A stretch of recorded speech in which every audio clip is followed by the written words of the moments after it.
Welcome to Jung, Creativity and the Arts. This is an introduction and kind of an overview, introducing us to the topic and an overview of also, after I've kind of presented some ideas just about some foundational ideas about Jung, creativity and the arts. I'll also go over the different modules that we'll have in the course that's coming up starting next week. So, if you're watching this live, or if you're watching it as a recorded video, I appreciate you taking the time to spend time thinking about Jung and the arts. You notice I have a lot of words on my PowerPoints, and I do that partly so I don't get off track, because there's so much to say about Jung and creativity and the arts. I can get kind of diverted into all kinds of digressions and things. So I try to keep straight, but doesn't mean I'm going to be saying everything that's up there. But if you're interested, afterwards, I'll post this on the site. And as I say, this is the precursor to the upcoming 8-week college level course. It's going to begin next week. It's through the Depth Psychology Alliance. We've been doing this for 6 years now. Started at the encouragement of Bonnie Bright, who was the founder of the Depth Psychology Alliance, and she was working on her doctorate at the time and having a difficult time keeping the alliance afloat. It's pretty expensive to keep all the different online things going, and the mailing lists and everything, and the different programs that we do. So she had put together a board, and we decided we'd try to have some, rather than just having a fundraiser, we'd offer some courses, and that's how this got started. And it really was a lot more popular and successful than we expected it to be. And so we've continued to do that. And when she finished her degree, I was asked by her to take over. She kind of had to change her focus, and so she asked me to take over, which I've been doing and tried to follow in her footsteps. One thing I learned from Bonnie is that you can be a sort of an activist in depth psychology and spread the word to people, so people can see the different applications of depth psychology and how it's so useful both individually and on a sort of a broader cultural level. Now, with this particular course, we're trying something completely new. There's been so much interest in the courses that we started a separate platform called the Depth Psychology Academy, and I've been re-recording, try to make somewhat better quality videos than you get from just a live Zoom call. So previously, we had things split up. We'd do payments through Constant Contact, and then we'd have I had this haiku platform where all the information and things. There's a lot of different resources that we make available throughout the course if you want to do further reading and doing your own research. So we've combined all those. This is for the first time through the Depth Psychology Academy site. And what will happen is, if you take the course, we'll open up one module after the lecture. The lecture will be on Saturday every week, and then on Monday we'll open up the module, and the pre-recorded lecture will be there, as well as extra resources. And if you want to earn the certificate, there'll be a quiz on the lecture and also a quiz on the readings. If you want to do the certificate, there's an assigned book. I think I've got this down. Yeah, it's no, I didn't put it down here, did I? No. But there's a book. It's called I've got it right here, Jung on Art, by, I don't know if you can see this in the little thing here. It's Jung on Art by Ty Vandenberg. It's not an inexpensive book. It's kind of expensive, but it's the best book out there on Jung and the arts. So that's just to give you a little background on the course, and I'll say more about that at the end. But this course and this class is not it's not on creativity per se, nor on the arts per se. All of our courses are on Carl Jung and depth psychology, and it's the same with this course. The focus of the course is on Jung, creativity and the arts, how Jung understood art, creativity, and the creative process. And my hope is that with a better understanding of this relationship between Jung and the arts, it will be helpful to creative people and artists, as well as coaches and therapists, but also people who work with artists and artistic people. And even if someone who's open to Jungian psychology and depth psychology, even if they're not and they don't feel artistic, if we're really engaging in the Jungian work that Jung encourages people to engage in, a lot of creative energy becomes available. And Jung found if people just begin to be creative, that actually releases some of that energy. Likewise, when complexes sort of get pulled apart, they also release energy. Complexes tend to block energy. So when that energy is released, what to do with it? Well, the idea is to find some creative outlet, and that can mean anything from gardening, raising children, or painting, or whatever. So that's kind of the broad strokes of what we're going to be looking at. So just to start out now at the beginning, the question arises naturally, why Jung? Why should Jung in particular be useful for understanding creativity in the arts? And of course, I've touched on some of that just now. But to really understand the importance of Jung in relation to creativity, it's helpful to understand the importance of the unconscious to both the creative process and Jung's understanding of the psyche. If you go to a bookstore or if you go online and you look for something on creativity, and there's a lot of books now in business on how to brainstorm in business and how to be more creative in business and in different ways. And in almost all of these, you'll find that there's a sort of an emphasis on remaining open to an inner voice to kind of shut down the constantly buzzing mind and listen to what's coming up from within. Some sort of non-linear subjective experience is encouraged. And to a Jungian, of course, for us, that means to one degree or another, it means to trust and remain open to the unconscious as we engage in the creative process. And that really, that one point, remaining open to the unconscious, has obviously special importance to Jungians, because that's really the whole thing. The whole thing with Jung is that we are in the midst of an evolutionary development, moving from it's been said in a lot of different ways, but we move from sensation to reason, and now Jung would say we're moving from, and others say that we're moving from reason to intuition, and reason to balancing out, as Jung would say, the four functions. And we'll get into a little bit more of that later, and of course later in the course.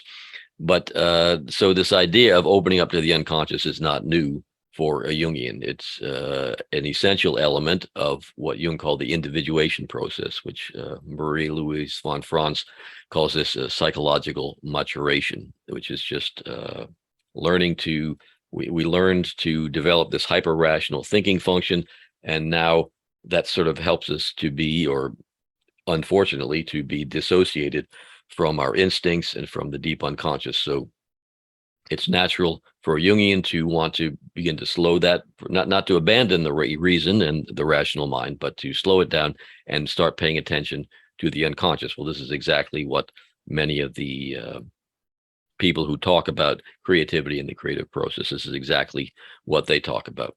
It involves this ability to respect the voice of the unconscious and to integrate contents of the unconscious into consciousness. And you can see there's obvious parallels here between what people who typically in just a normal process talk about the creative process, and there's many, many, many parallels to the individuation process. And there are specific, and I'll talk about this later, but there are specific sort of mythological forms that reveal to us patterns of how the human unconscious works. And we'll look at that throughout the course as well.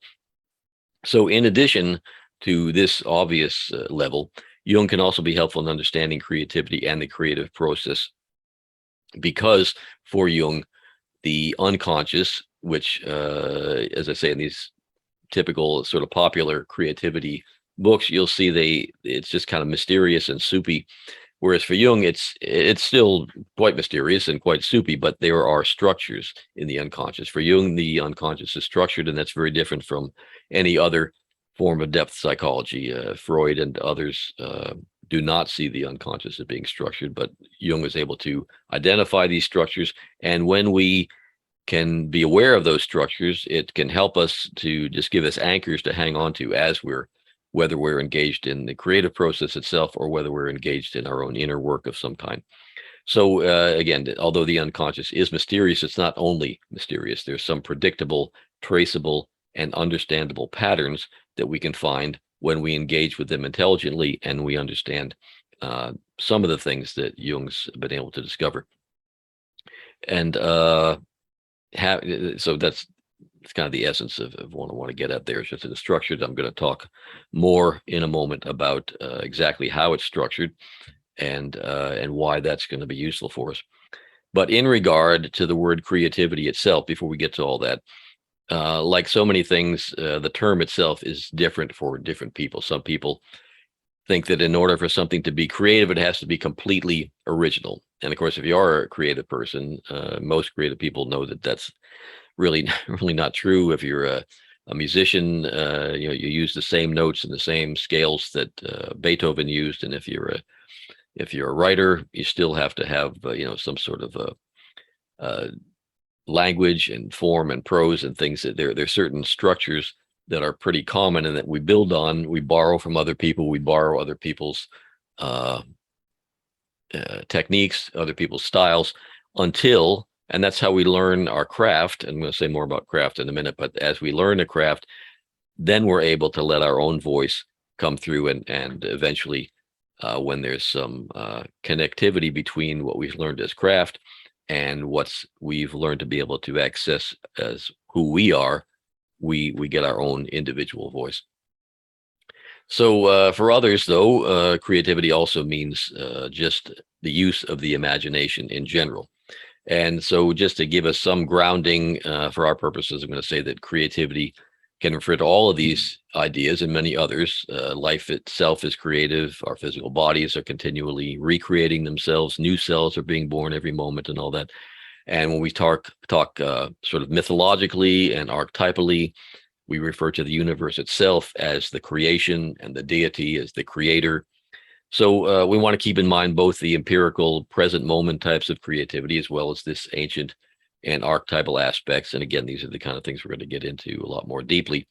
But the question remains, how exactly can Jung help us to understand creativity? And the first step to that would be to understand Jung's understanding of the individuation process itself, what he calls individuation, and this process of psychological maturation as it applies to, as I say, throughout history, we've evolved the thinking function to such an extent that we've sort of lost track and devalued the feeling function and the intuitive function and the sensation function.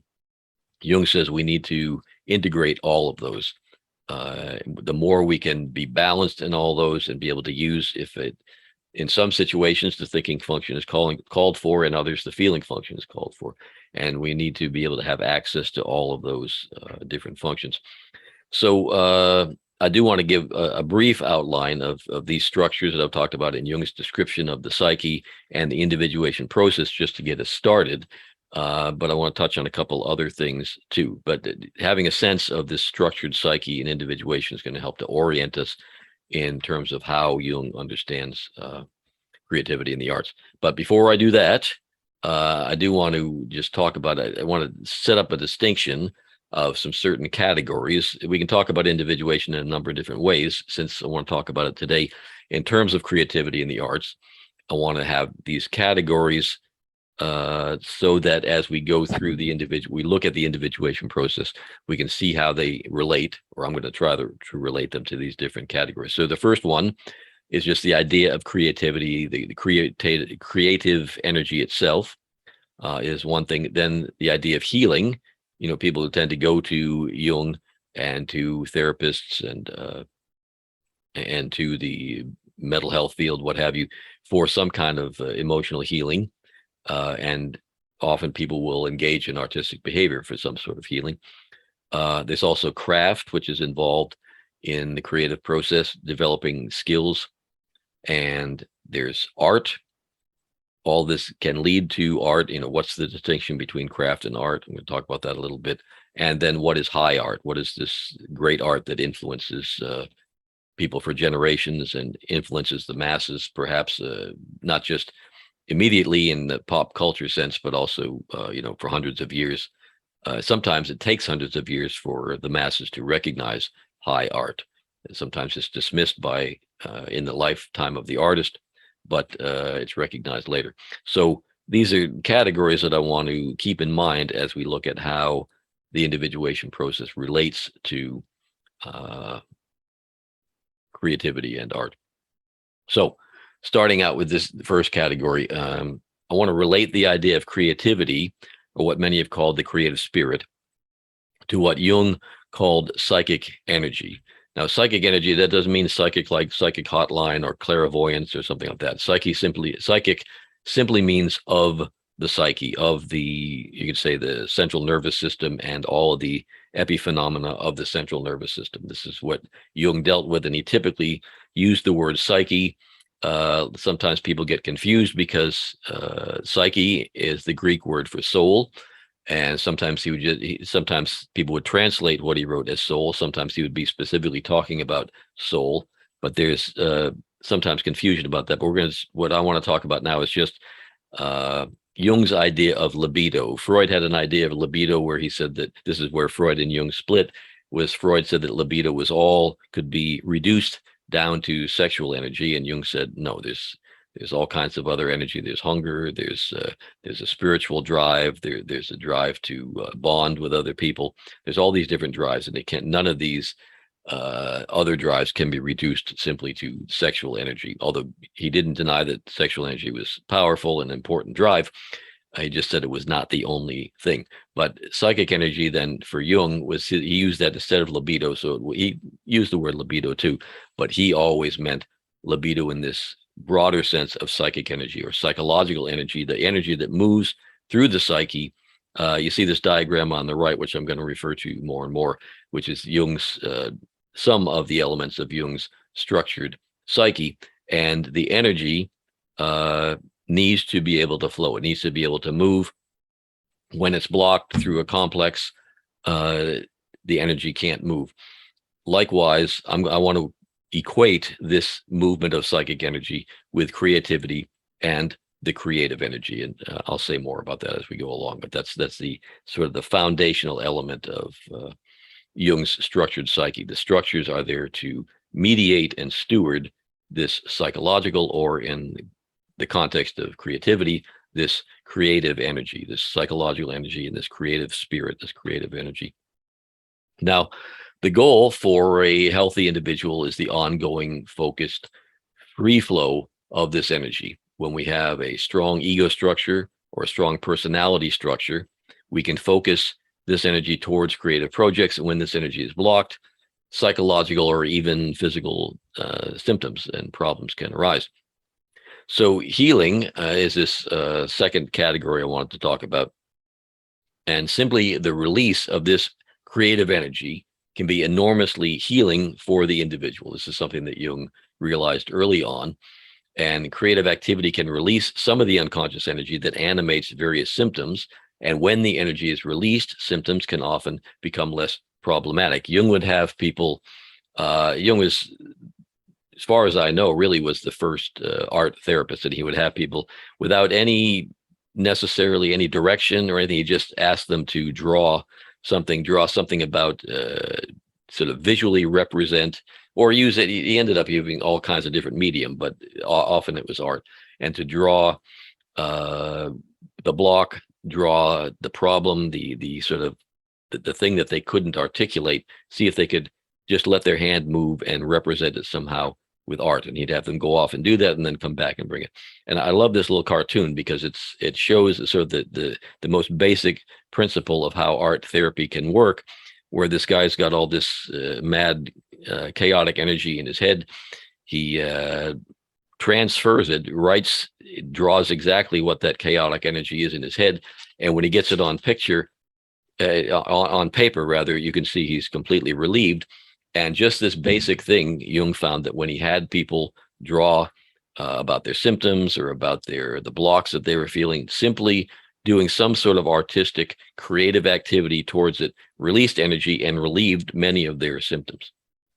Now, that's not the extent of how Jung used art, but just that simple, basic healing aspect of art he found to be very, very useful in working with patients. So now the third category that I wanted to emphasize is this idea of craft. So again, we started out with psychic energy or psychological energy, creative energy, and then when it's moving, we get healing. Just the simple act of getting that energy moving can be a healing experience. Now, when we talk about creativity in the arts, then we develop a craft, whether we're someone who paints, whether we're someone who does sculpture, or if we're a dancer, or if we are a musician, any number of different ways. There's myriad creative arts that we could focus. There's some skill that needs to be developed, some ability to, and if we're just doing it for healing, then we don't need to necessarily develop a skill. We don't need to develop craft because we just want to get that energy moving. But if we're going to move into an area where we're actually being creative in a way that we're going to share our creativity with others, then we want to have some craft develop. And I want to equate the idea of craft with the idea of the persona. And the persona, as you see in this diagram, is this part of the psyche. As we develop, we separate from the unconscious. We separate, and I'll say more about this in a moment, but as we move away from the family, separate from the mother, separate from the father, we develop a persona in relationship to the family, where a certain person, in turn, we may be the identified patient in our family or whatever, and that's part of our persona. And then we go out into the wider world, into society, and we want to be seen as a particular person, someone in particular. And as we do that, as we develop a persona, a way to interact with others, simultaneous to that, we're burying certain things. That's where the shadow, you've heard of the Jungian shadow. The shadow comes in when we develop a persona and exclude certain parts that fall into the shadow. And again, I'll say more about that. But I want to equate this idea of the persona with the idea of craft and developing specific skills so that we can then present our art, which may have started out as being healing, but if we want to present it to others, we want to have certain skillful means, as a Buddhist would say, to communicate that art to others. So now, taking this fourth category rather, I want to say that when this focused energy arising from the unconscious, which we said can be healing, psychological energy, when it's mediated by a strong ego and a strong persona, there's a personality structure, which is the first phase of the individuation process, where we begin to develop a strong sense of who we are, a persona, an ability to work in the social world. This is the first phase of the individuation process for Jung. And as we do that, if we can mediate that energy through a strong personality structure and in relation to a social group, when we can express it with some craft into some concrete or material product, then we would call this art. So it's not just craft, and I'll go a little more deeply into that so we can see the difference between craft. I have a friend in Chicago who's a wonderful artist, but he also is a smart businessman, and he's learned to sort of mass produce all these beautiful, very artistic jewelry, and he's hired sometimes to put the big, what do you call this, these mobiles, like in the foyer of a big business, things like that. And he goes around to craft shows and he makes a living. He likes to do beautiful art, but to support himself, he makes a living with this craft that is art, but it's not something that you would display in a museum. It's the kind of thing that falls into what I would call this third category of craft. And when we talk about art, then we're talking about something that is a little bit more expressive of who the person is and has this talent, but also has a lot of energy from the unconscious, sort of populating the art, enlivening the art, bringing a certain amount of energy to the art. And then this fifth category, or fifth element that I want to talk about, is when this focused energy arising from the unconscious is a compensatory expression or an embodiment of an archetype of the collective unconscious. Now, I don't want to get too far ahead of myself here. When I say compensatory, Jung always said that when we have a dream or when we're working with active imagination and different things, the unconscious will tend to compensate for a conscious attitude that's just a little bit too one-sided. When we get too locked into one side, the unconscious will compensate for that attitude. If I'm like saying, well, I think black is the greatest thing in the world, the unconscious will say, no, white is pretty good too. If I'm saying I like to be outdoors all the time, the unconscious is saying, well, you need to spend some time in whatever the overly focused area is of the conscious mind. The unconscious will try to balance that. It's the homeostasis. You hear about that in medicine, where if you've got too much salt in the blood, the body tries to get rid of the salt, so there's balance. If you're too hot, the body tries to cool you down. If you're too cold, the body tries to warm you up. It's homeostasis, and Jung says that there's the same sort of homeostasis goes on with the psyche, where the unconscious will try to balance the psyche so that the energy can always be balanced. Well, so what I want to say about this fifth category is that sometimes this focused energy arising from the unconscious will compensate, uh, be a compensatory expression or embodiment of an archetype of the collective unconscious. In other words, there's something going on in the individual, which is also common to a lot of people in the culture. And when this archetypal form is stewarded, is able to be held and expressed through a strong enough ego and in relation to a social group to express itself in a concrete material product. But it's carrying and expressing an archetype which compensates the broad cultural area. The broad cultural attitude. When it does that, I would call that high art. That's not just art in general, but it's art that has meaning for many, many people, has a sense of carrying the numinosity of a compensatory symbol that the culture needs at a particular juncture in time. So these are the sort of the five distinctions that I want to make, and I'll go through them a little bit more as we look closer at the individuation process. But this art, this high art, will likely be transformative in nature for the artist and also for the social and cultural group. However, again, as I said earlier, it may take decades or even centuries for that kind of art to be recognized, for the transformative importance of that artistic product to be recognized by the culture at large. So I want to just talk about the general process of individuation and do that fairly quickly, because there's other things I want to cover.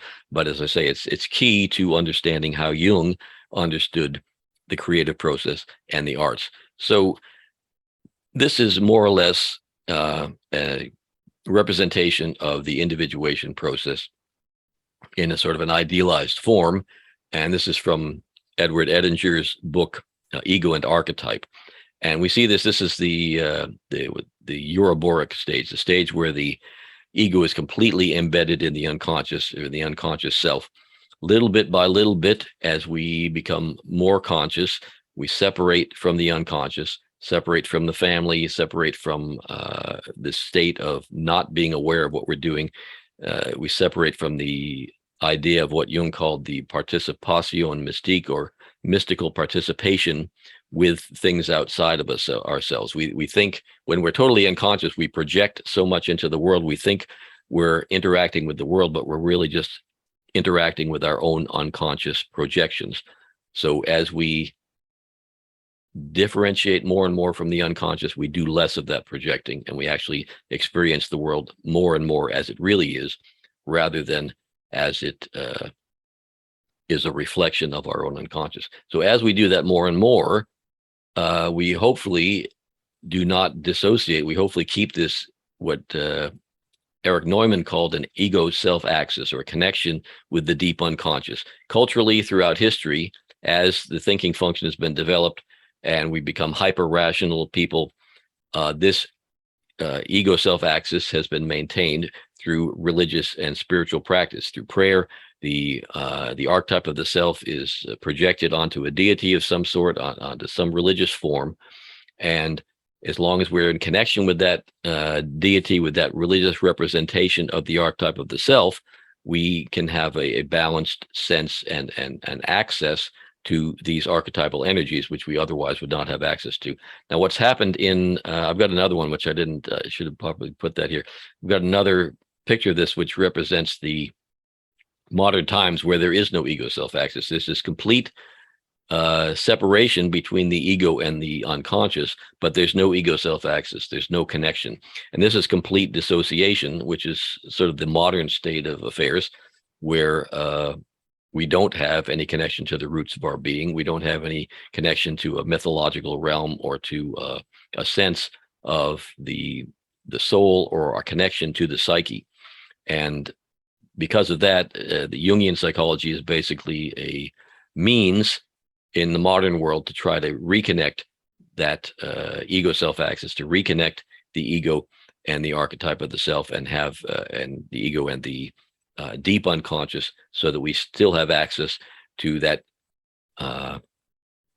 the roots of our being and to this creative energy, which we can pour into various, hopefully, good works.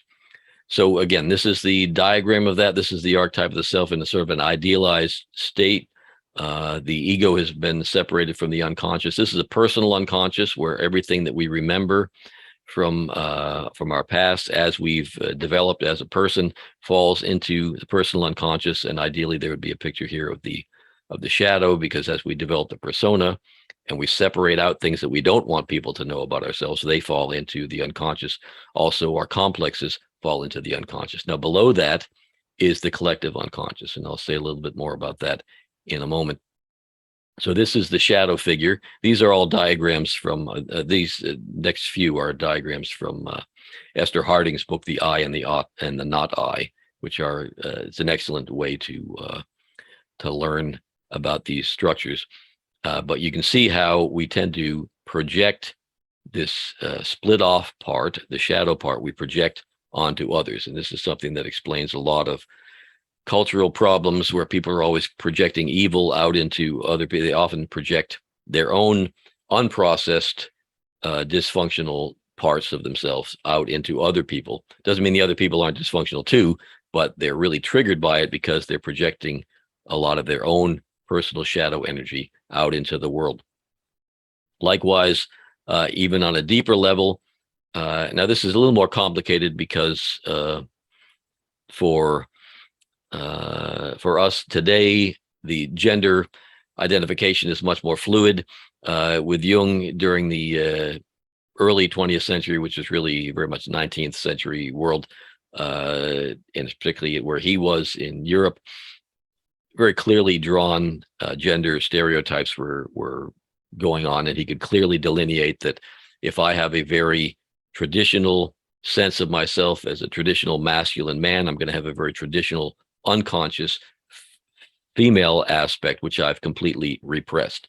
Likewise, a woman who's identified with traditional feminine, Western feminine gender ideas is going to have deeply unconscious, right on the border between the personal unconscious and the collective unconscious, will be this figure, which is a traditional masculine unconscious. The feminine unconscious in a man he called an anima. The masculine unconscious in a woman he called the animus.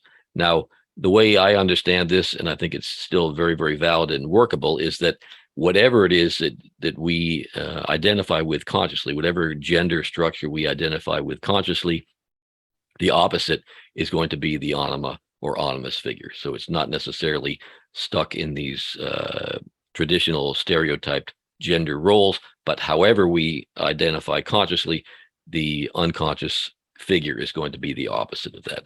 And of course, there's a lot more to say about that. But so the anima animus is right on the borderline between the personal unconscious and the collective unconscious. And in the collective unconscious, we see these powerful carriers of this numinous creative energy that I've been talking about. They're personified in the anima animus. They're personified in the great mother, great father archetypes. They're personified in the male and female God images. And then as we get deeper and more deeper into the unconscious, they begin to be personified by animal figures. When we have dreams about animal figures, Jung would say that these are unconscious instinctual energies that are not quite ready to be integrated into consciousness yet. And same with when we get like just abstract, powerful figures like these as we go further down. when they become more and more human like, that means that the energy, the psychological energy, is more ready to be integrated into consciousness. Again, a lot more to say about that, but this is the structured unconscious that Jung describes, and that we can help us as we're trying to mediate this creative energy into consciousness. And again, this is the idealized view of this, and the way this process happens of becoming more and more conscious is often, certainly in Jungian work, is related, and I'll go into this in a moment, is related to the hero's journey. Each time we sort of descend into the unconscious and come back with more treasure, more positive energy, that process is repeated over and over, and each time there's a little bit more differentiation, and I'll say a little bit more about that. But getting back to this idea of the first phase of the individuation process is when the individual goes through the process of socialization, during which the persona is developed as a mask that aids us in interacting with the social group. And simultaneously, when we do this, what Jung calls the shadow that we just saw is developed in the unconscious, either because we've actively repressed things, or sometimes it just falls into the unconscious because of neglect. We don't want to emphasize those things, and we just kind of forget about them, and they don't get worked on.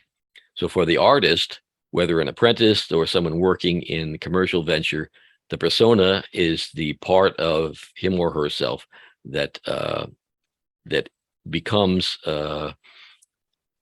focused on craft, and the persona is part of the toolkit of the artist. It's part of the way that the artist develops skills in order to usually to interact with the social group in some way. And that's why earlier I suggested that we associate the idea of craft with the persona, because craft is the skill set that an artist develops in order to create art for others. And the craft contributes to artistic products.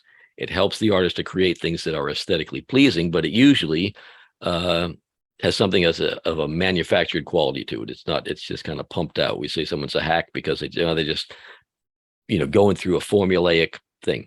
And this isn't what we're looking for when we're looking for more high art. It can be very pleasing to have these nice little craft things around, but people don't tend to pay hundreds of thousands or millions of dollars for craft. They just they like it, but it's more disposable than higher art. But when an artist is driven by an unconscious content, typically the product of a complex, and the complex is going to be something we're going to talk a lot more about in the first module. But the complex is where energy is blocked, but it's also where, when that starts to move, and that unconscious content starts to need expression, then greater possibilities can emerge. As I've already said, in order to regulate and manage unconscious energies, there has to be a strong ego structure, and there has to be, along with that ego structure, along with that personality structure, there needs to be adequate craft. That structure has to be strong enough that the individual has developed some kind of craft, some kind of skill, that when the unconscious energy begins to emerge, it's mediated through the skill set that's been developed through the persona or through the conscious ego. And typically there'll be something of the individual artist in the work that reflects back to us something that we already know, something that is common to everyone. If it's real common, if it's close enough to consciousness, then that tends to be something that's, there's a lot, it tends to be more on the craft side, but likewise, it appeals to more people. And when people design and craft something specifically to appeal to a large population, to the masses, then you get popular, pop culture, and you make a lot of money because you can sell this, what's essentially craft, to lots of people. Furthermore, when a great individual has access to considerable skill in craft, they are then able to mediate these archetypal energies as they emerge from the unconscious. And this is very, as we'll see in a second, this can be very dangerous. It's very good that you're mediating these big archetypal energies, but if you don't have a strong enough ego structure, or if you think your ego structure is stronger than it really is, and suddenly the unconscious content has more of a charge than you're able to manage, then that's where you hear about people, great artists kind of just losing their footing and just not, going mad or succumbing to an addiction, or any number of problems can occur when you don't have the strong enough structure to mediate those energies adequately. But when they do, they may create a major work of art, which will have a transformative impact on the individual and on culture, and it makes this energy available in a way which it had been previously unavailable. And this is Eric Neumann's description of this. I was going to, for the upcoming course, as I said, there's this book by Ty Vandenberg, which I'm going to, if you want to get the certification, you'll want to get that book. I wanted very much to use Neumann's book. He's got this book called Art and the Creative Unconscious, and it's a collection of essays, but it's not quite focused enough on Jung. He's very, very creative himself.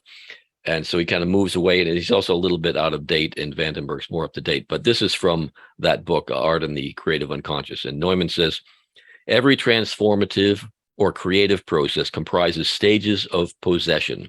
To be moved, captivated, spellbound, signify to be possessed by something. This is when I was talking about the unconscious energy coming up. It possesses and captivates the person. Without such a fascination and the emotional tension connected with it, no concentration, no lasting interest, no creative process are possible. Every possession can justifiably be interpreted either as a one-sided narrowing or as an intensification and deepening.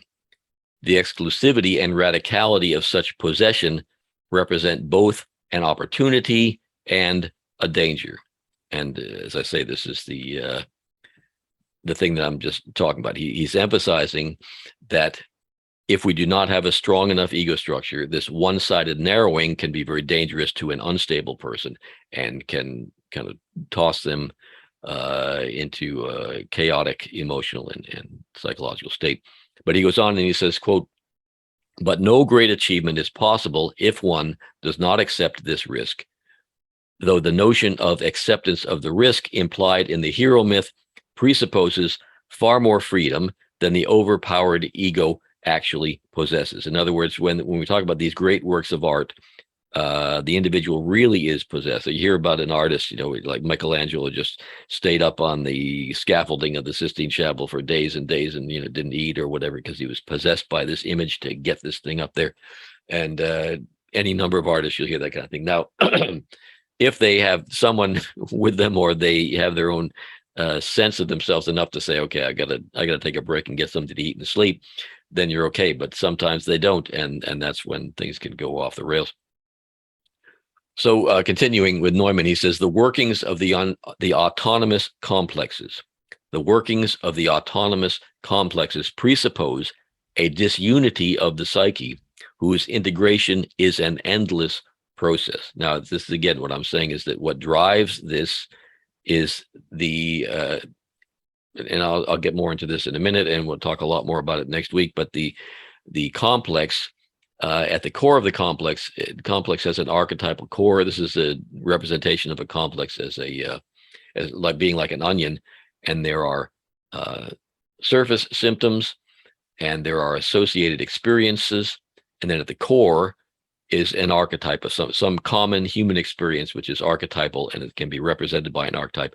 And that archetype carries powerful numinous energies. And as those numinous energies are beginning to emerge, they activate the complex.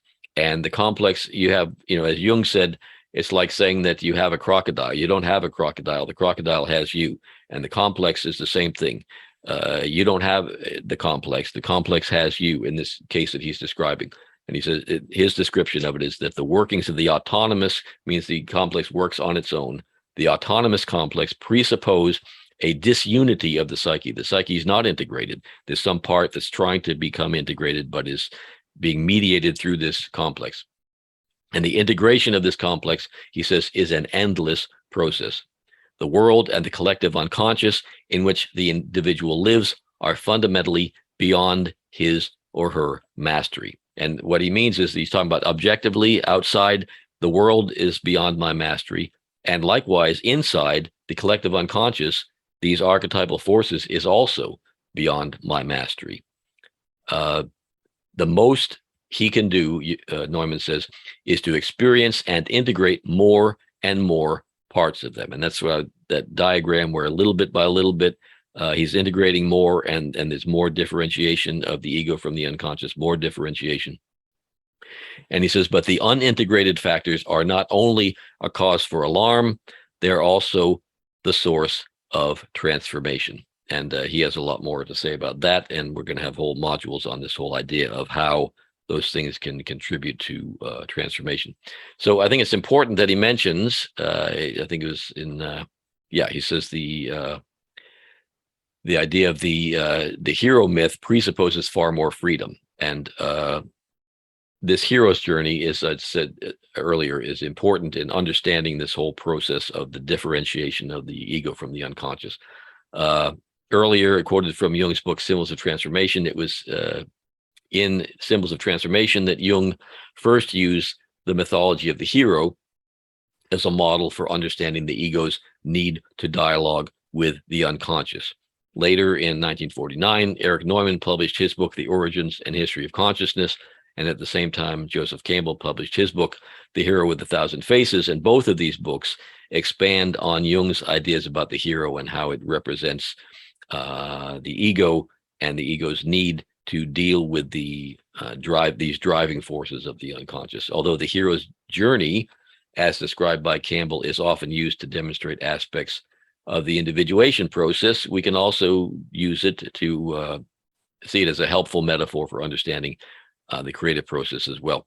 So whether we're talking about a shaman entering the dream time, or a hero answering the call to adventure and crossing the threshold into the underworld, or if we're talking about a creative person incubating a creative idea and sort of going into this state of dialoguing with the unconscious and sort of teasing some of this business that's been locked up in a complex, teasing that complex open and allowing some of that archetypal energy to come out, becoming more and more accessible, that archetypal numinous energy being more and more accessible, and allowing the creative person to bring that up into the world in the form of some work of art or other. Each one of these, the shaman, the hero, the creative person, is attempting to consciously engage with the unconscious. This business of the call to adventure, whether it's refused or accepted or gone deliberately, or just some terrible event happens and it throws you into a journey that you didn't want to take at all. Whatever it is, it sends you into this wrestling with the unconscious. And if you can bring that back up, and we're talking about creativity in the arts, if you can bring it back up in the form of some concrete expression, artistic expression, each time we do that, we're differentiating more and more this ego from the archetype of the self, and from the ego from the unconscious. And if we maintain that connection, maintain that ego self axis, we can have a ongoing access to that energy, which will continue to contribute to our creative endeavors, whatever they are. So again, the fruit of this engagement with the unconscious would ideally be what Erich Neumann and Edward Edinger have called creating and maintaining an ego self axis, by going down and coming back up and going down and coming back up. We're constantly, where each time we're forging this ego self axis. Now, this is why Neumann and Jung and any Jungian will say, if you go to a Freudian analyst, or if you go to most therapists, there's an idea that, well, you're not well or whatever, there's some issue that you're dealing with, but eventually you're healed, and then that's it, you're done. Well, Jung, this was never so. Jung often would see people in the summertime and work with them intensely, and then they would go away for a year, and he'd teach them how to do active imagination, how to do their dream work, and then they would come back. The idea is for them to be independent and not dependent upon a therapist, but also to maintain this process, this connection with the unconscious, really for the rest of their lives. And for all of us, if we want to maintain this ego self-axis, and we can do it through religious practice, through spiritual disciplines and things like that, or we can also do it through creative work, and we can do it through dream work. We do it through active imagination. And those are all things that we're going to talk about later in the course. But listening to the unconscious and responding to the unconscious one way or another, and accepting the gifts of the unconscious, can be seen either as building blocks, as Neumann says, towards maintaining the ego self-axis and the ongoing individuation process, or as the raw materials for whatever creative endeavor we happen to be involved in, or it can be all of those things. It could be healing, and it can also be contributing to those things. So the success of the shamanic journey, the hero's journey, or the creative endeavor all depend upon the strength and the capability of the ego structure. A weak, ungrounded ego will always be in danger of being overwhelmed by unconscious contents. The shaman, the hero, and the artist all have to learn to live and move and have their being in the gross physical world before they try their hand at plumbing the depths of the deep unconscious. This is why it's Jung envisioned, and Yolanda Jacoby, in her book on the individuation, particularly articulates very clearly this idea of two phases where you become functioning well in the world. And 90% of the work that therapists do and that people do with therapists is about this first stage work of building up a strong ego structure, dealing with past traumas, childhood issues and all that stuff. Jung tended to deal with people who were in what he called the second half of life, people who'd often been successful in business or whatever, and they just still felt very empty, and so they needed to get back in touch with the roots of their being. And so this is where the second phase of the individuation process comes in. So finally, when we think about the archetypal evolutionary roots of creativity and the creative process, Jung spent really the last 20 years or more of his life studying alchemy. And although Jung focused on the ways in which alchemy paralleled the individuation process, we can also see in alchemy how modern people attempted to integrate ancient creative processes with modern discoveries and rational thought. Alchemy is very, very rich way. It's a process, as the individuation process is, but it's also a process in the same way that creativity is a process. And there are patterns of how to create something out of nothing, how to transform something from one thing. In other words, I've got a pile of colors and maybe pencils or paints or whatever, and I've got a blank canvas, and I transform them. There's a process to transforming them into something that could be a great work of art. I may have a guitar and a pen, and I want to write a song. All of that is the raw materials which need to be transformed. There's a process by which they can be transformed, and some of the same patterns of these kind of creative processes can be found in the alchemical process, which Jung saw as a sort of an archetypal. It's a process that was an imagined process by the alchemists, but it reflected again the structures of the deep structures of the unconscious, and how mediating and dealing with this psychic energy, this psychological energy, and this creative energy, how dealing with it in a particular way can be transformative of the individual, of culture, and of whatever particular artistic medium we happen to be working with. It's those same patterns are going to be transformative in that way. So needless to say, there's tons more to say about this topic. I hope I've kind of scratched the surface. What I want to do now is just kind of, but we're going to, as I say, next 8 weeks, I'm going to be going into different phases of understanding all this process. And why I'd like to kind of review for you some of the things we're going to cover in the course, which, as I say, have been teased out into 8 different modules.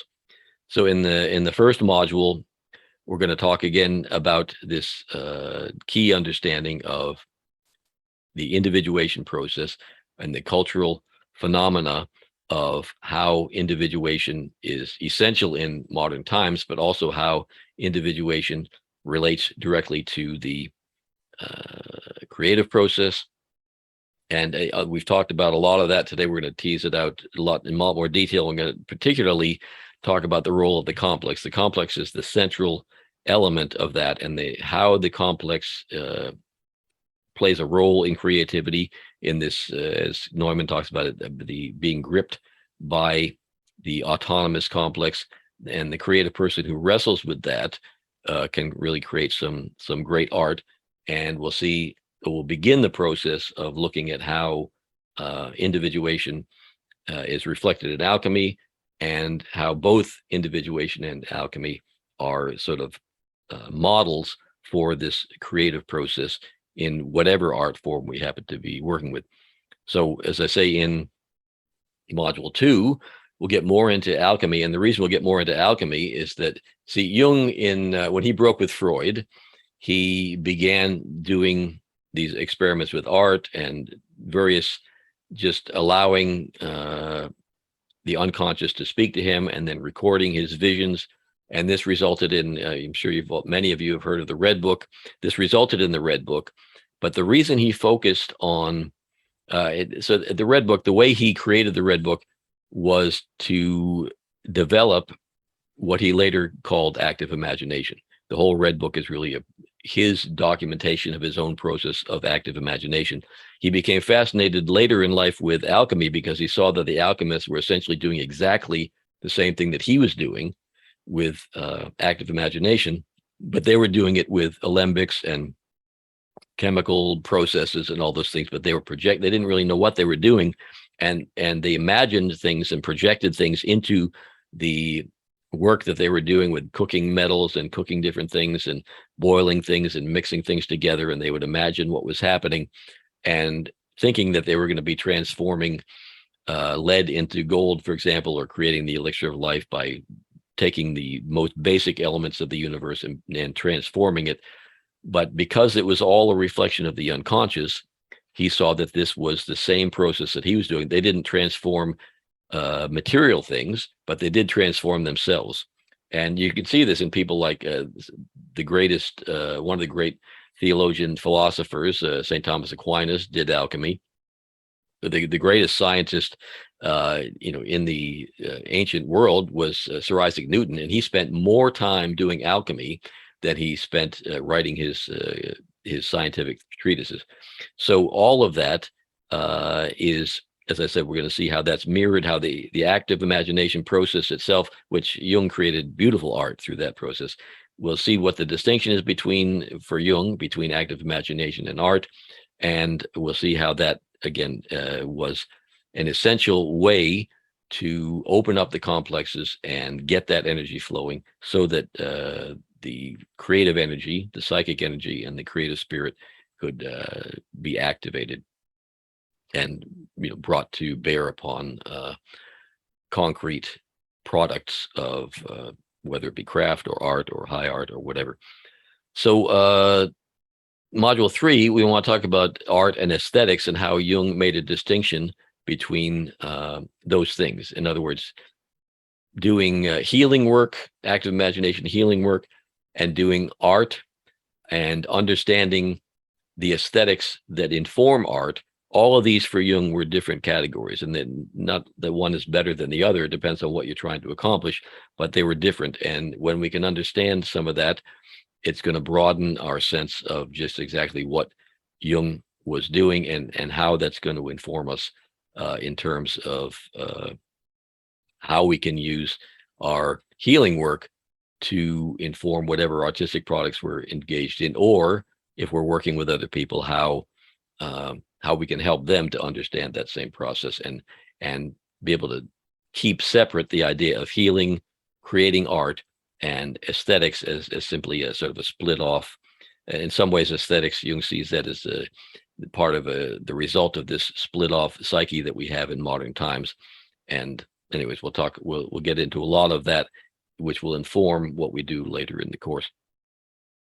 So in module 4, we get kind of into the meat and potatoes of art, symbol, and the collective unconscious. And just see, it's one thing to talk about these things in the abstract, but when we can see how mythological symbols and mythological imagery represent specific structures of the unconscious, and again, in terms of alchemy and in terms of cultural forms, these elements, these mythological archetypal elements, are representations of the creative process that has gone on throughout history. As I said, Jung said that the great religions of the world and the great mythological forms of the world were great psychotherapeutic systems.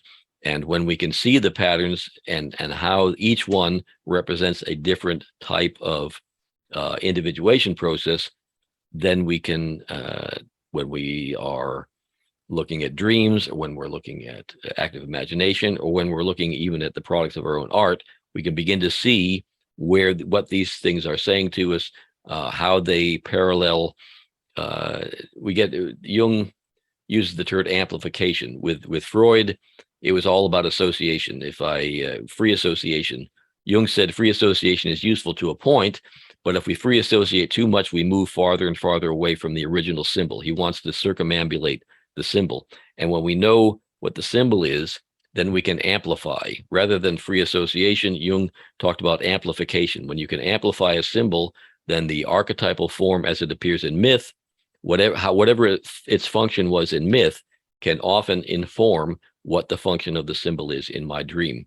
The symbol in my dream, or the symbol in my active imagination, or the symbolism in my art will inform in the same way that it will likely and often have a meaning that was similar to the meaning that it had in these ancient systems that it was an integral part of. So we're going to get into all that kind of thing, and we can't cover the whole human history of mythological symbol and all, but we'll use some examples of how art and symbol, and how they emerge from how symbol emerges from the collective unconscious and informs art and informs our healing process as well. Now, module 5 is something that I'm particularly interested in. I'm a musician myself, and I see music as one of the art forms, but music in general. I keep talking about, for Jung, what actually identified an archetype. If you knew something was an archetype, if it had this numinous, this sort of awe-inspiring energy flowing off of something, then you knew it was archetypal. Well, I think of music when we talk about art and representation and doing even active imagination with music. I see music as being a symbol for the numinous. It's something that's completely, for musicians, it's different, because for musicians, we tend to use our thinking. We hear a note and we say, oh, that's in this scale and it's that chord. Oh, isn't that interesting how they did that change and all that stuff. So we tend to think about it. But a lot of people, when they listen to music, it just works on us, and it begins to evoke emotion, and it begins to evoke a sense of the numinous. And so we're going to talk a lot about how sound and rhythm and harmony and vibrations all are symbols for the numinosity of the archetypes. And in module 6, we're going to begin this process of looking at what we were talking about earlier with Neumann, where he talks about the transformative nature of a kind of art that is representational of a compensatory form that influences the broader group. That's going to be the first phase. The final 3 modules are going to begin this process of, we're going to talk mainly about the individual art and the transformation of an individual through these symbolic forms that we've already been talking about in the earlier modules. And then in module 7, we're going to talk about art and the great individual. There's an appendix to Neumann's great work, The Origins and History of Consciousness.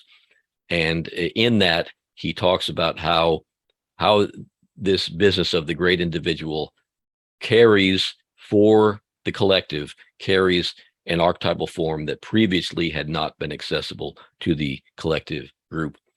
And that's kind of moving from what we cover in module 6 to module 7. We're going to focus on that using various examples in history, and see how Jung would read that, and see how that relates to all the things that we've talked about earlier in the course. And then finally, in the final module, we're going to expand on that and talk about how generative, creative action can not only be healing for the individual, but also for culture. And this can occur not only in art, as we explore in module 7, but also by approaching life and cultural institutions and everyday activities with an artistic sensibility as expressions of creative artistic action, and seeing how and thinking about, for example, world religions and mythological forms throughout history, and the sort of ideological forms that we see in culture today, how those are expressions, how they can be as Jung said, a psychotherapeutic system, and how we can identify those things and participate in those things in a way that's generative for ourselves, a release for our own creative impetuses, and something that can be hopefully and ideally transformative for either our little family or our little community, or even on a broader cultural level. So that's kind of the sweep of what I hope to cover in those 8 modules. And I want to thank you all for taking the time to be with me today. And now I want to open it up. If anybody has thoughts or reflections or questions, please let me know. I'll be here for as long as you want, within certain reason. Anybody? I know somebody's got a thought. I have a thought. Hi, and is this Susie? This is Susie. Hi, Susie. Hi. I was wondering if there would be any kind of process-oriented work about how to engage with these things, exercises and the like, about how to engage with these ideas in our own creativity. Yeah, I don't have particular assignments. I mean, that's a good thing to think about. I haven't imagined any particular assignments to do, but that will definitely come up. Particularly, see, the thing is to get too specific. People have different reasons for thinking about these things. So, are you an artist, or are you what kind of? I'm a beginning artist. I took up painting during the pandemic, and so I'm just interested in that. Yeah, I will think about that. That's definitely something that we can do. It's not something I planned on, but particularly the active imagination stuff, I think will spur a lot of different ideas, different approaches to how to do that, because active imagination that's kind of Jung's technique par excellence, and it will relate very, very much to art, and particularly to developing just ideas of how you want to use art and what you're going to do. Like I said, I don't have a particular, because it's such of a broad topic of art and creativity. I know there are musicians and artists and people who are just therapists who are going to have different approaches to it. But if you do take the course and put that in my ear, we will definitely come up with things. But as I say, particularly active imagination is something that you would want to think about a lot. Yeah, absolutely. Yeah. Okay. Sure. Thanks for asking. I see Bing Heckman's hand is up. What's up, Bing? So I'm not sure quite how to state this, but I'm kind of getting the sense that there is something of a deeper understanding of process of consciousness and how workings of an individual in a some subtle ways, but arriving at this module 8, I'm again, awkward expression, but having a sense of real presence in each moment and bringing that connectivity with that presence into the moment. And it's chop wood, carry water without that, and chop wood, this very same activity, but with this sense of presence, and the ordinary becomes extraordinary, because it absolutely is extraordinary, just the fact that we exist. But we're bringing that present. Anyway, that's probably a little muddled, and maybe I should leave. No, I think that's exactly right, and that's I would say that's the difference between chopping wood and carrying water a drudgery that you just have to do in order to get breakfast or whatever it is, and being a work of art. Anything can be art. It can be art. It can be craft. It can be, if you talk in terms of like Chuang Tzu or Lao Tzu or Dogen or one of these guys, that would be the whole focus of everything, and that could be transformative for people who observe you being that present in all of that. So it doesn't have to be. We tend to think of art as being something that has to be we're very material oriented in the West. It has to be a product that we then Right. present to people, and then we're evaluated, and did they like it or they didn't? Whereas you're talking about for Jung, the whole question is, am I really connected with the deep unconscious? And if I am, what am I doing with that energy? And is, even if I'm just being present mindfully and have a positive, loving, kind intention, even if I'm living alone in the forest forever, that would be an artistic, and a very worthy artistic achievement in itself. I'm going to try to layer something in that maybe a bit of a reach, but there's a concept of Wu Wei, and that's Sure. by doing nothing, nothing is left undone. And in other words, I am allowing things to course through one or me, and so whatever it might be, there's a presence, there's a doing, but it's arising. The way to do is to be. It's simply arising out of being. In the West, we're focused on doing so we can have, so we can be. This is being, which automatically arises into doing, and then things being taken care of. Yeah, and that's absolutely, valid. The thing is, what can be problematic is if we, Wu Wei is not as kind of passive a thing as it sounds like. It's like Not at all. It's a very and what I'm trying to get It's at not is getting in the way of doing. It's allowing exactly. But for some it. Western people, it would sound like a great way to get away with stuff.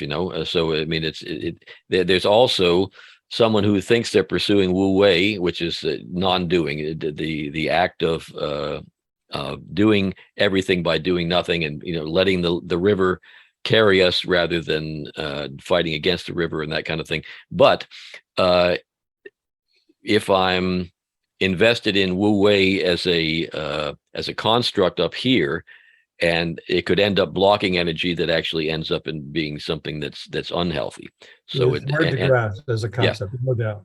Yeah, and it takes great discipline to really be in that place, particularly in a culture like we're in. It's very difficult to get up and go to work, and even drive to a grocery store and be in Wu Wei, especially where in Myrtle Beach, where I am. It's the traffic is wild, and if you're going with the flow, you might get run over. So you have to be. The other day I was at going to pick up, my wife just had hip replacement. My daughter was coming into town. I was going to pick up my daughter at the airport to get back, and there was a traffic accident where the fire truck blocked 3 lanes. And it was just like, okay, whatever. Yeah, and if you can do that, that's great. But it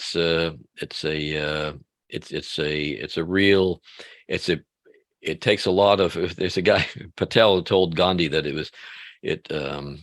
was costing him a fortune to keep Gandhi in poverty, and with Wu Wei, it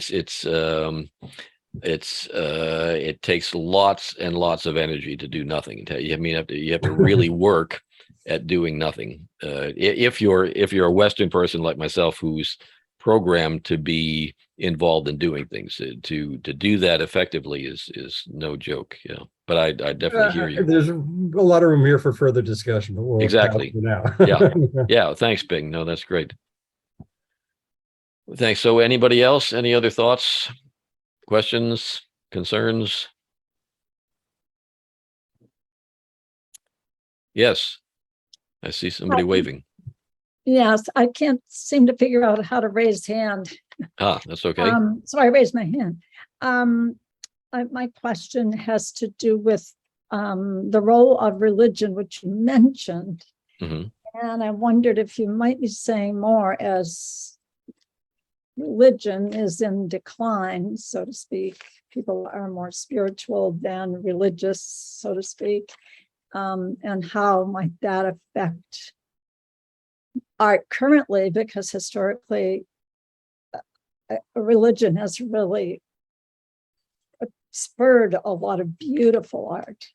So just wondering about that. Yeah, no, that's really the heart and soul of that kind of latter half of the course. And that's the thing is, first of all, for Jung, this whole question of it relates right back to this idea of the persona and the what comes up from within. Religion tends to be very persona oriented, very kind of locked into a top down thing. There are doctrines. I mean, my whole course of study really is in history of religions, and so I've got a whole. I could go on and on about this, but the thing is that religions tend to be formed, but someone has this revelation which comes up from within, and that revelation is then codified and turned into doctrines, and the doctrines are kept by priestly caste, and so those people tend to be dissociated from the revelation, and they try to keep other people from having new revelations because they're going to have some argument with the doctrine, and that's against the rules and all that kind of thing. So for Jung, the sense of spirituality and the sense of art is that it's a part of that existential sense of who we are, and that it arises from within and arises from the unconscious. And it ideally, if we can get at the heart of each religion, they're all going to be saying something like that. There's one person, Meher Baba, who I like very much, who says that the main religions are kind of on the end of a wheel, of a spoke, and all the spokes go in towards the middle, which is where that divine essence is. And the mystical paths get closer and closer to the spoke. The more you get to the authoritative areas, and you get to the doctrines and the priestly caste who are trying to keep things rigid, you're farther away from the center. But as you get more mystical and closer to the center, then you're getting that essence. And that essence is not the same as what I was talking about as psychic energy and I mean, I think at its heart it is, but it's closer to that than it is to this rigid persona-driven, cognition-driven way of doing things. You don't want to completely abandon cognition and persona. You need them to function, but it's different. It's a wonderful, you probably have heard of Quincy Jones, the great producer. He produced everybody from Dinah Washington and Frank Sinatra and Michael Jackson. But in an interview, I was listening to him recently, and he said, someone said something about all success and this and that. And he said, listen, man, I don't care. What I care about is that melody, and I would say rhythm too, because I'm a drummer, but he says melody is the voice of God. And all I want to do is make that voice come through clear and beautiful. He said, that's why I do this. I love music. I love the melody. I love hearing the voice of God come through the speakers, and that's why I do it. And so that's kind of where I am with trying to understand art. And I think Jung would, have very much thumbs up to Quincy Jones, especially if he heard any of his records. Might not go for Michael Jackson, but some of that stuff. But yeah, so that I think is part of the way I would relate it to religion. And needless to say, there's a lot more to say about that, and we will talk about more about that in the course. Thank you. You're Great. welcome. Thanks for asking that. That's very important, and I'm glad you asked. Deb, I see your hand up. Yeah, so I noticed that in the spring of 2023, you're offering Jung and spirituality. Yes. And does this current course on art kind of build to that? Obviously, there's interconnection. That's pretty obvious. But would you say... Yeah, I wouldn't say it builds on it so much. I mean, the thing is, I had a kind of a mandate when I started doing these things to kind of get a program that for people who wanted to understand Jungian psychology, you could start from the ground up. And I've got Jung 101, Jung 102. I've got this whole 8-module thing, and I'm trying now to sort of broaden. And there's a very limited number of people who are interested in psychology and interested in really learning about what Jung had to do, whereas Jung and creativity, Jung and spirituality are both areas that kind of move away from that. They build a lot on that stuff, but people don't need to know all of the rich detail that we get into in those courses to get into that stuff. So the common thread is, that for Jung, spirituality it's exactly what I just said. It's just rather than focusing on creating some creative work of art. I mean, it's kind of moves a lot closer to what Bing is talking about, but this idea of just having the goal is to just be able to suspend the constant chatter of the complexes, to be able to kind of tease them apart slowly and have that sense of presence at all times without any particular goal.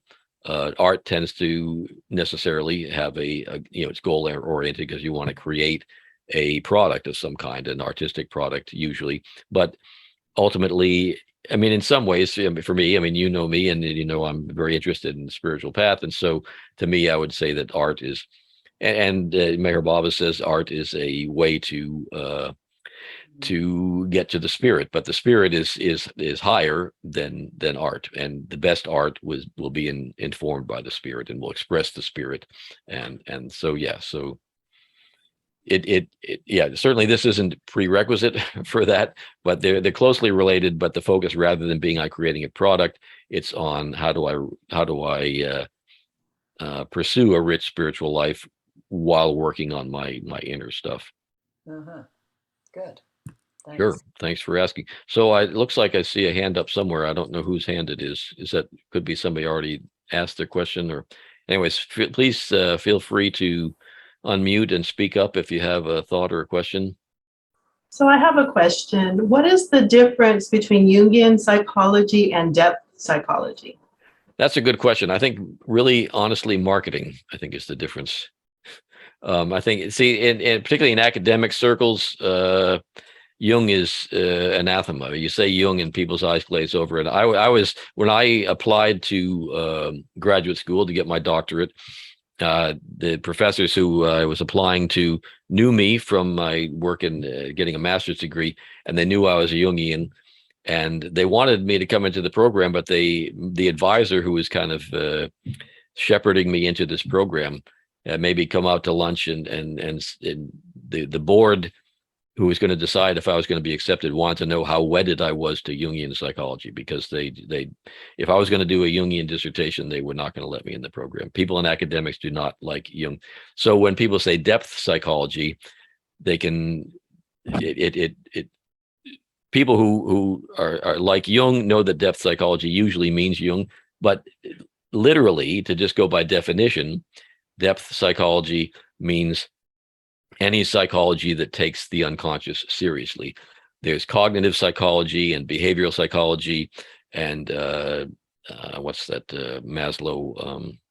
I can't think of it off the top of my head, but so there's these different psychologies who give greater or lesser influence on the unconscious. Cognitive and behavioral give virtually no interest or no emphasis on the unconscious. So depth psychology is about the unconscious. And there are people who talk about depth psychology who are Freudians and are interested in Jung, but they're highly critical of Jung. But for the most part, if people are using the word depth psychology, they take Jung seriously.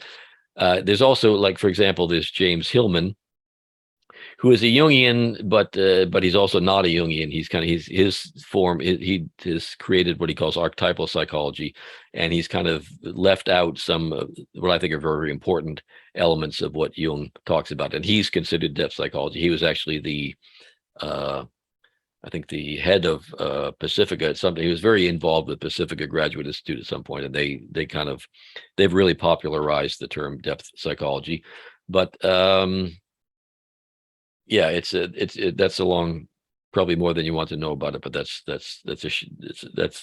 basically the distinction between the two things. And what I do and what these courses are all about are what they would call classical Jungian psychology. Classical Jungian psychology is how Jung understood it. And there's a couple people, Anthony Stevens, Edward Edinger, Murray Stein, and people like that who've kind of moved in the direction that Jung probably would have gone were he still alive. And I don't know that Jung would have gone where James Hillman goes, but James Hillman, the reason James Hillman is very important is because he provides people who work in mainstream clinical settings who are kind of scared of Jung. He provides a language and some techniques that are absolutely wonderful for people in clinical settings. So I don't mean to disparage him, but he's not a classical Jungian in that sense. So I'll leave it at that. I hope that didn't overwhelm you too much. No, thank you. That was helpful. Oh, good. I'm glad. Thanks for asking. Okay, anybody, any other thoughts, questions?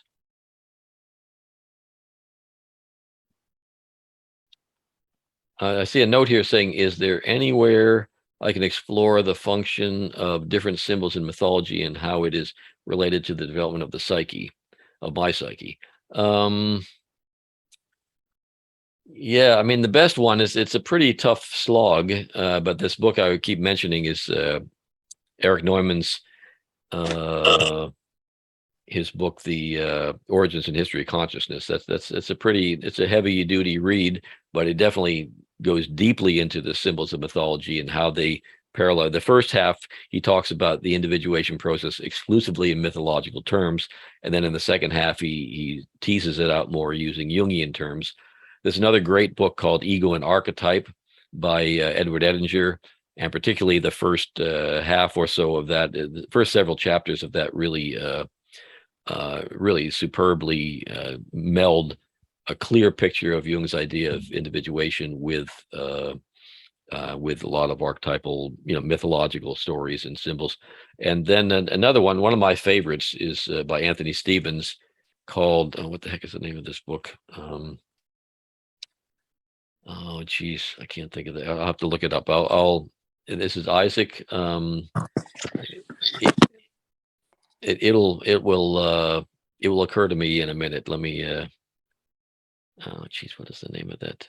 I can't think of the name of that Anthony Stevens book. If you email me, I will send you the name of that book. Mallory, you had a question? Well, I might have more of a statement. Sure. But or the question might be, where does I think it's important that surrender comes into to art, and to get the ego out of the way. It's almost like taking dictation for me. Yeah. And I think there's a striving towards what, the Platonic archetype, to like the archetype of whatever that chair is or the music is. Yeah.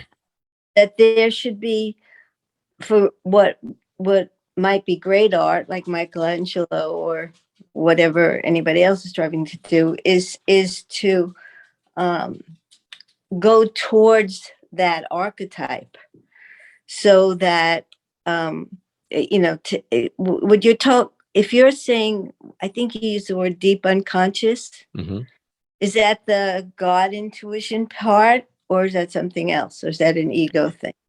Well, there's not an ego thing. No, that's what Jung would call the collective unconscious. Now, Right. Jung doesn't. He makes a very clear distinction between any metaphysical ideas about God or a deity and the collective unconscious. But it's clear to me that you would need to go through the collective unconscious. In other words, something's animating the collective unconscious. So what the metaphysical and the God would be below that or above that, or however you want to envision that.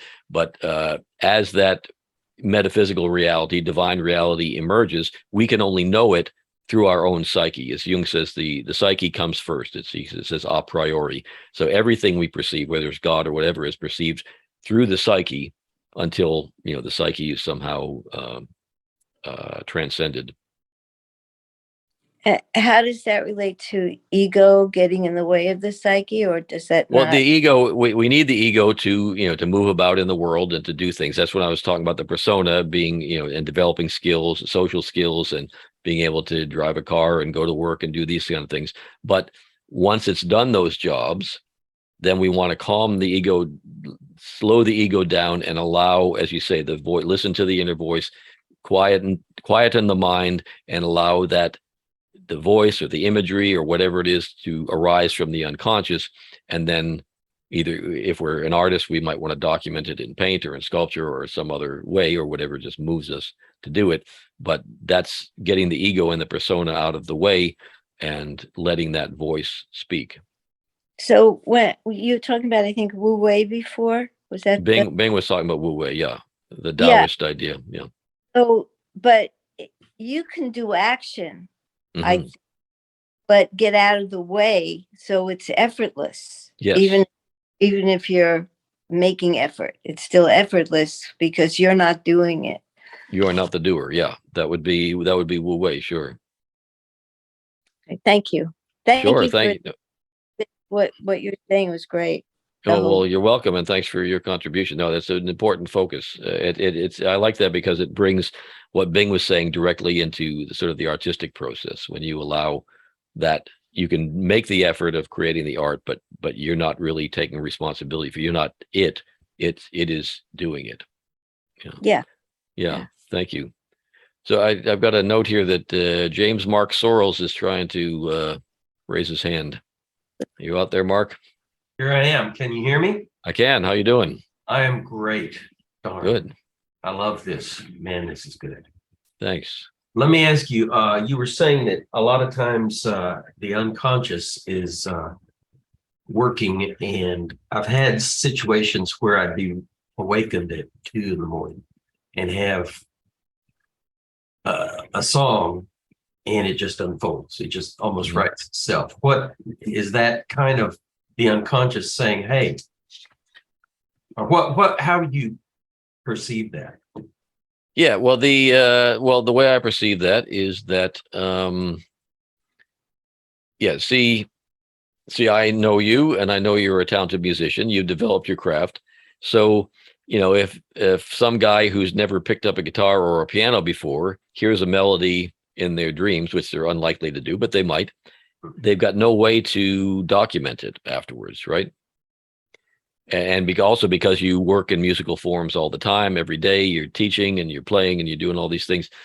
You have these musical forms moving around in your head all the time. So that's the craft part. And when the unconscious is, for whatever reason, is responding, it's going to go through that already established craft, because that's even the neuronal pathways in your brain have got, piano keys and notes and scales and things already there. So that's, it's the unconscious speaking.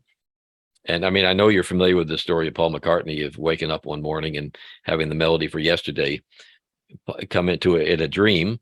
And he went to everybody. He went to George Martin and all the guys in the band and said, "What? I know this is a song I've heard." And they said, "No." He couldn't believe it was his song, because he just thought he must be copying somebody else's song. But eventually he decided, no, I guess it wasn't.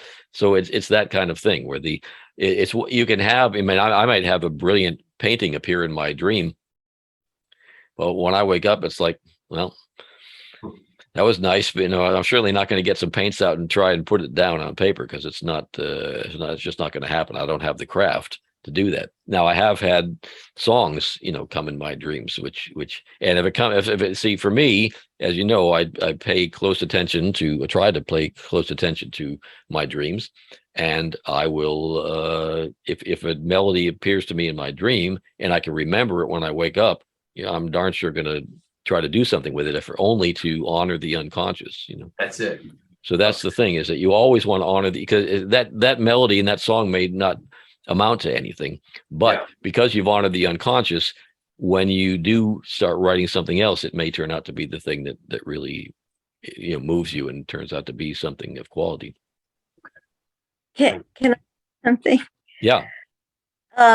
Just for your information, I heard that what he said was that yesterday he wrote he woke up with scrambled eggs. Well, that was he didn't have any lyrics for it. He was singing scrambled eggs along, because it was breakfast time and he was hungry, and eventually, though, he said he went to, I forget, they had a break to go somewhere, and he went like to Spain or something, and on the drive to this guy's house where he was going to stay, all the lyrics just came out immediately. And so when he got there, he wrote them all down. But he was singing scrambled. Thank goodness those other lyrics came out, because I don't think it would have been the hit it was with. I don't think they would have had a classical quartet backing him up if he was singing scrambled eggs like that.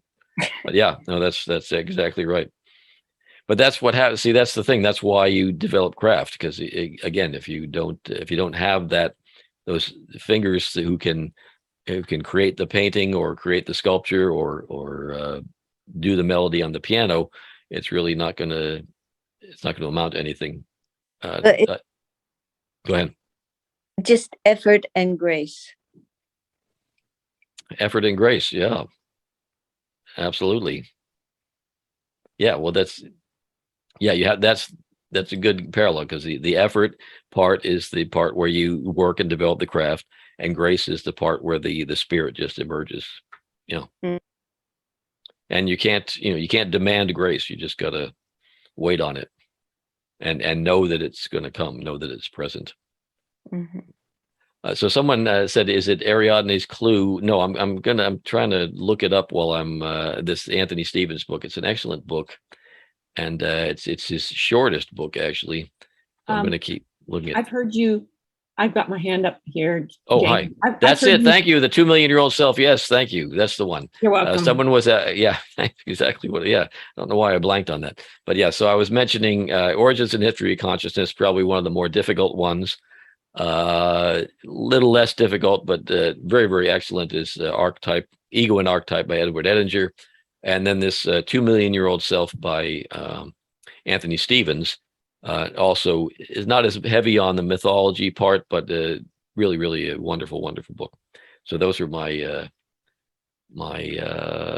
suggestions. Did anybody else have a hand up or a question or a thought? Well, if not, excuse me, if not, I want to thank you all. Thanks very much for coming. And I hope, if you have any other questions, please email me and let me know. And I will hopefully see you sometime down the road. Thank you Thanks. so much. You're welcome. Thank you. Thanks for coming.